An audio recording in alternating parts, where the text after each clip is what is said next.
Hi, my name is Red Wizard. I am a spiritual medium, a visual artist, and an educator. And lately, I've been making videos all about non-duality. This is a philosophy that's truly helped me so much in my life. And this is a spiritual path, so to speak, even though I don't like that term. And I've had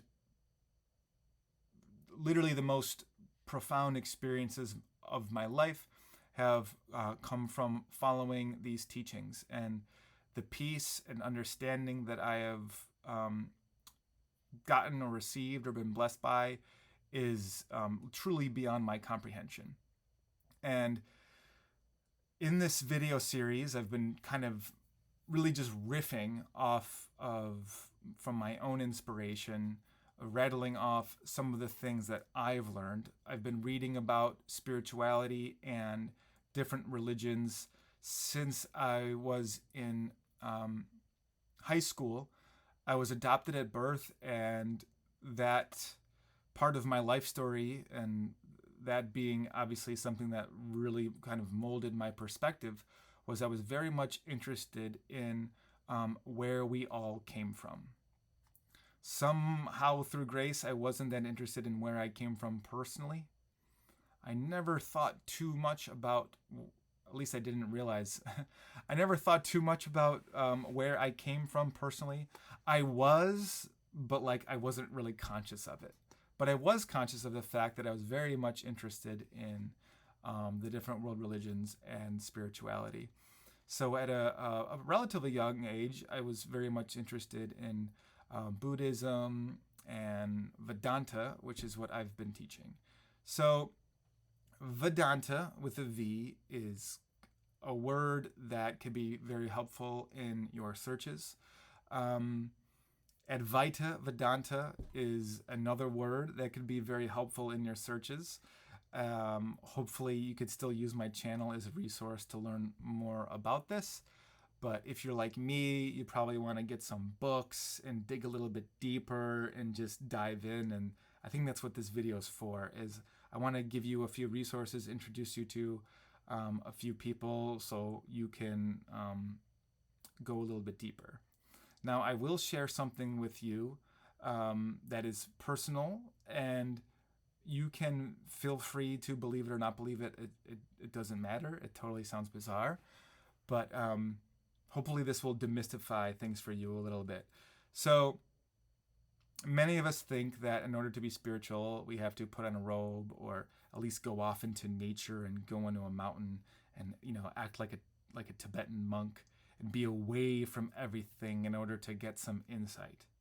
Let me tell you that is 100% not true. Because literally the most profound spiritual experience I ever had in my life was when I had my earbuds in and I was listening to Gangaji. She's got a YouTube channel. I'm going to link her in the description here. I was listening to Gangaji doing a satsang, which means sitting in truth. It's like a lecture. I was listening to Gangaji on my headphones, and I was trying to fix one of my son's toys. At the time, my son was really little, and he was obsessed with blenders. And he had all sorts of toy blenders. Yes, they make toy blenders, and they all have to have batteries in them so they can make like bubbling or whirring noises. Some of them even have this fake little propeller. So I was in my garage. I think it was around February. It was super cold. I'm trying to get these batteries out of the back of this little blender with this little screwdriver, and I'm just like, oh my god, I was like so agitated. And I'm listening to the words of Gangaji, this wonderful spiritual teacher, this Vedanta teacher, who I've been listening to for at least 10 years at the time. And I'm thinking to myself, I've been listening to this for years. I don't get it, what she's saying. And I'm so sick and tired of my son's noisy toys. I can't get an ounce of quiet. I just can't get it. And I'm literally saying I can't get it as I'm trying to get the screw out. And I literally said to myself, I just can't do it. And I meant all about the spirituality crap I've been listening to. I meant about my busy schedule as a father. I meant about trying to get this damn screw out of the thing. And as I said that, I put my head down and poof, I wasn't there anymore. I had this complete ego death experience, and I didn't know at the time, but I had really let go. This sense of surrender that these sages talk about, I had done, which seemed effortless because I literally was like, I cannot get this mentally. I cannot figure this out. So I don't want to intellectualize letting go, but I let go. And I'm standing in my garage, and in my mind's eye, I saw my body sitting on a funeral pyre. Kind of like Darth Vader at the end of Return of the Jedi with the suits in flames. I'm literally seeing like my skull and bones like on a funeral pyre burning. And I had no reaction to it. Then shortly, like a moment later, my mind's eye showed me a picture of myself as a small child. This picture that my mom really likes of me when I was really little, like in the family room.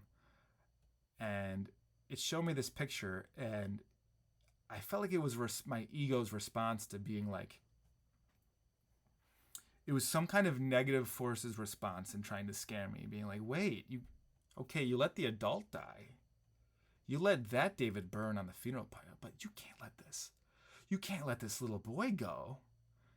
And I just said to myself, let it go. And then the photograph like tore into 100 little pieces and went away.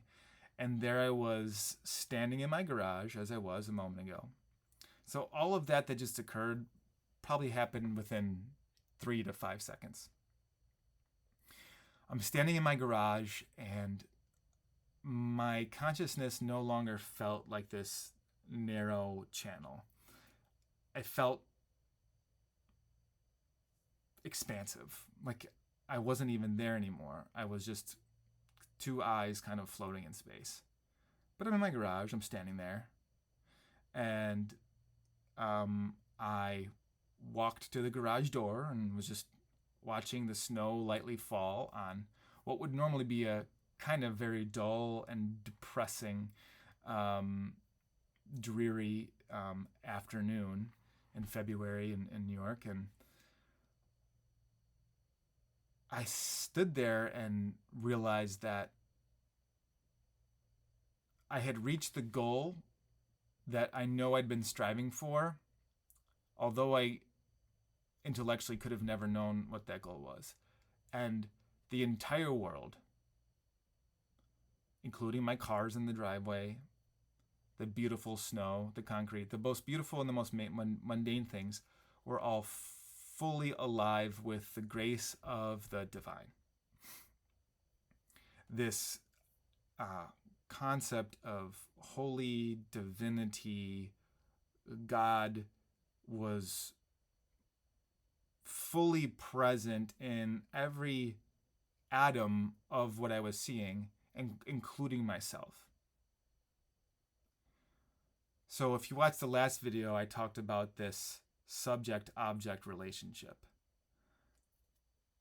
This subject-object relationship that we're normally so bound by was like gone. So I had this experience of like, I am all.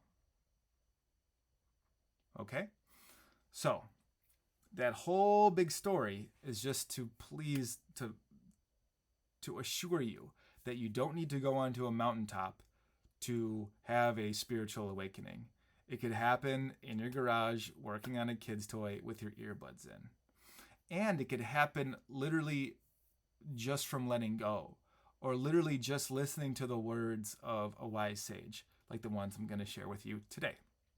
So I want to introduce you to the line of teachers that I follow. I follow a couple lines of teachers. It might just be my ADD. I just love lots of different philosophies, but they all come from the gigantic, enormous, oceanic branch of religious thought known as Hinduism.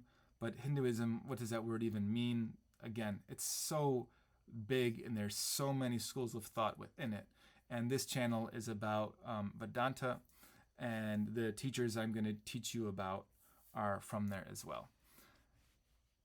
One thing I told myself I was going to do before I created this channel was I was never going to get super heavy into the philosophical, educational, historical aspect of things.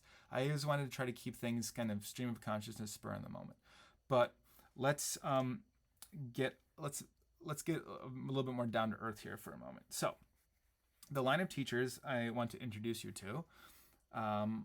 This is a picture I have here on my little altar. This is Ramana Maharishi. Okay, he is considered to be a saint. What does that term mean? I'll let you determine that when you learn more about him. Okay, and then this is one of his students. This is Papaji. And I would encourage both of you to just watch videos of these men walking around and talking. That alone there, I think, is enough evidence to see how much peace that these gentlemen are in. When you look at Ramana, for example, when I look at him, and you watch the videos of him speaking or talking, just his nature of alone, you could see what an enormous, like, unshaken well of consciousness this guy is communicating from and speaking from. I'm probably going to butcher the story, but literally at a very young age, he was kind of like a runaway. He literally just wanted to know the truth about God or whatever. He left home and he sat for many, many, many hours as like a young teenager, just sitting in meditation. And there he found Satchitananda, the bliss, consciousness, awareness that we are.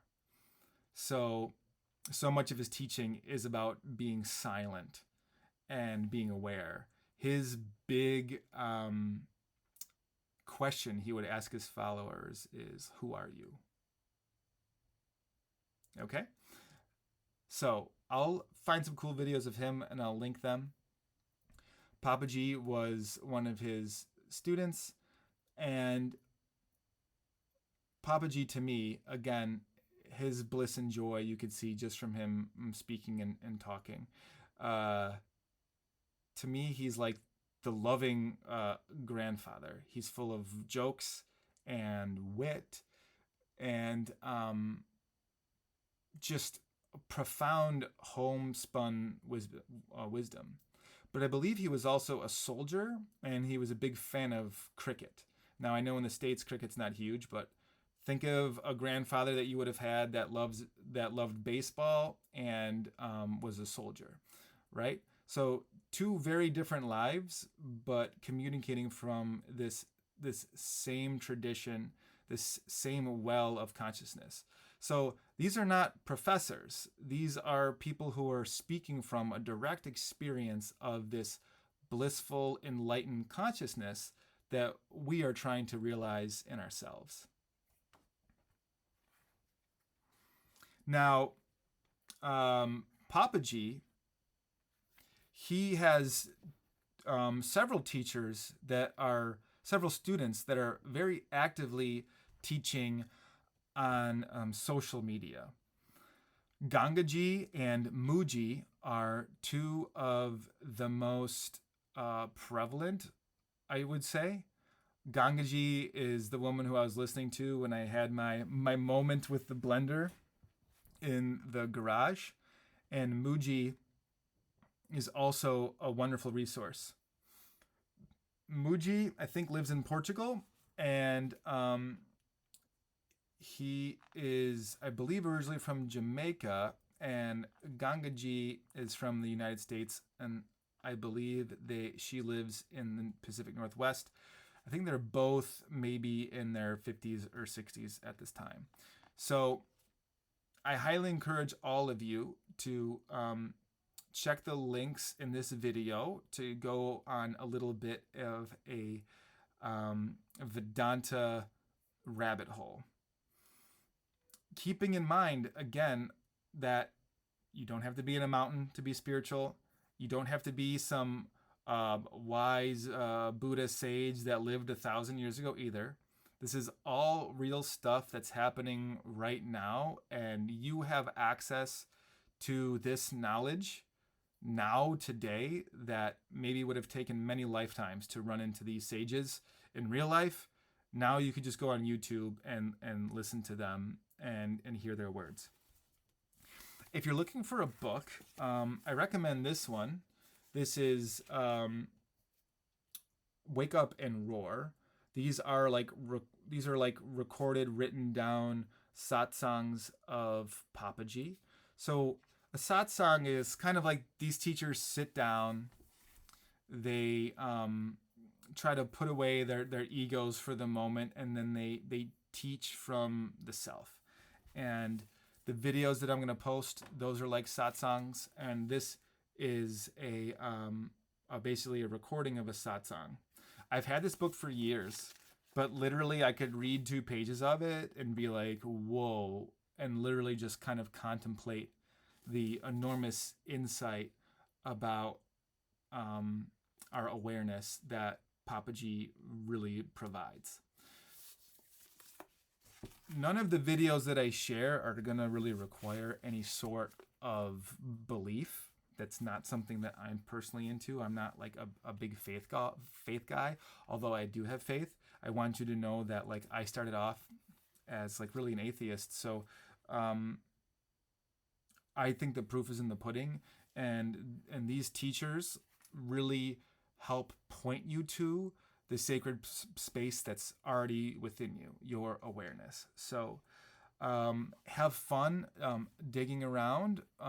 Check the links in the description of this video, and please let me know if there's anything else you would like me to discuss further in videos like this. Anyway, I'm the Red Wizard. Thank you very much.